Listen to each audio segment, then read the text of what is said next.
Hello, je vous retrouve aujourd'hui pour vous donner mon avis sur mes 3 dernières lectures. Donc on va commencer de suite. La première lecture que j'ai effectuée, c'est Quitter Paris, vous en rêvez, je l'ai fait, de Mademoiselle Caroline, publiée chez Delcourt. Alors, c'est une bande dessinée que j'avais achetée au Salon du Livre de Montaigu en 2017. En avril 2017, elle m'avait été dédicacée. Et depuis, je l'avais toujours pas lu parce que, je sais pas, un moment, je disais que j'avais très envie de la lire et puis au final, ça se faisait pas. Donc voilà. Dans cette bande dessinée, nous suivons Caroline, donc l'autrice, qui raconte un peu son périple du fait d'avoir déménagé donc de Paris à, je ne sais plus exactement, mais c'est un village dans la neige. Je vais essayer de vous montrer une ou deux planches. Par exemple, il y a une planche que j'ai trouvée hilarante où voilà, elle montre une page blanche comme ceci et elle marque ceci n'est pas une page blanche, ceci est la vue de ma fenêtre. Voilà, et sinon après, je trouve que c'est très joli en fait, mais moi j'ai adoré cette bande dessinée. J'ai adoré la façon dont elle a de raconter ses histoires, ses anecdotes sur ce déménagement, etc. Le seul bémol, c'est qu'il y a des planches qui sont un peu illisibles, entre guillemets. En fait, comme c'est une écriture un peu style main, il y a des planches où c'est très compliqué de lire. Je sais pas si je vais en trouver une comme ça, mais je vais juste vous montrer un peu le style et vous allez voir. En fait, vous voyez, c'est très une écriture vraiment à la main et parfois c'est un peu compliqué à lire. Mais sinon, je l'ai vraiment aimée. Je pense que je la conseille. Après, c'est pas la BD du siècle, hein. C'est une bande dessinée qui se lit très rapidement. Alors, je trouve que je crois qu'elle est à quasiment 20 €. Il me semble qu'elle est à 18,90 € ou 95, quelque chose comme ça. Donc, je trouve que c'est assez cher, mais en fait, elle est assez épaisse. Et elle est jolie quoi, enfin les dessins de Mademoiselle Caroline en général sont très très beaux. Donc voilà, c'était une bonne lecture sans plus, mais quand même un très très bon moment passé. Donc le deuxième ouvrage dont je veux vous parler, c'est un coup de cœur et il s'agit du 3e tome de la bande dessinée Les Carnets de Cerises. Donc ici le dernier des 5 trésors de Joris Chamblin et Aurélie Néret.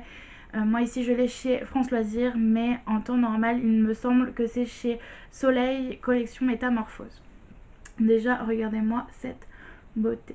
Pour ceux qui ne connaissent pas cette saga, je vous mettrai juste là les couvertures du tome 1, 2, 4 et 5, puisqu'ici c'est le 3e, donc vous avez vu la couverture.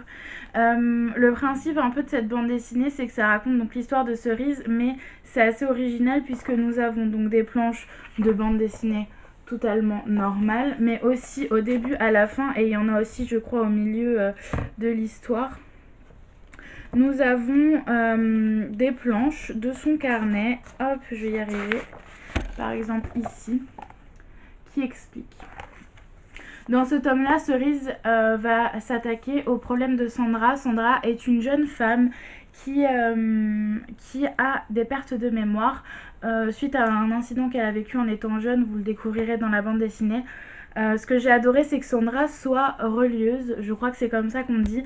En fait, elle relit les vieux livres, on va dire, qui sont pas forcément en bon état, et elle les rénove entre guillemets. J'ai adoré, mais franchement je pense que Les Carnets de Cerises, c'est vraiment une bande dessinée doudou, un peu comme la boîte à musique de Gigi et Carbone. Je vous mettrai la couverture pour ceux qui ne savent pas de quoi je parle, mais c'est vraiment des bandes dessinées doudou qui sont trop mignonnes, et voilà, je vous recommande cette saga. Le dernier ouvrage dont je veux vous parler, c'est malheureusement un abandon, et je pense que quand vous allez le voir, vous allez être un peu choqués parce que beaucoup de monde l'ont aimé, mais j'ai vu aussi beaucoup de monde qui l'ont détesté.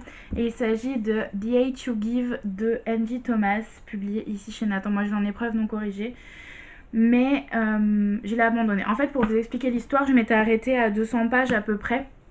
Donc au moment de sa sortie, je l'ai reçu juste avant sa sortie, donc je l'avais commencé à ce moment-là. Et en fait, je m'étais arrêtée parce que je trouvais que c'était lent, qu'il n'y avait pas forcément de rebondissement, que y avait des stéréotypes très très très très marqués qui moi personnellement me convenaient pas et au-delà de ça me rebutaient, et donc j'avais décidé de lui donner sa chance en le mettant en pause et en le reprenant plus tard. Et sauf que quand je l'ai repris, ça a fait concrètement ça a fait ça, puisque j'étais contente de le reprendre et au final j'ai lu, je dois avoir lu une 50aine de pages et bah non quoi.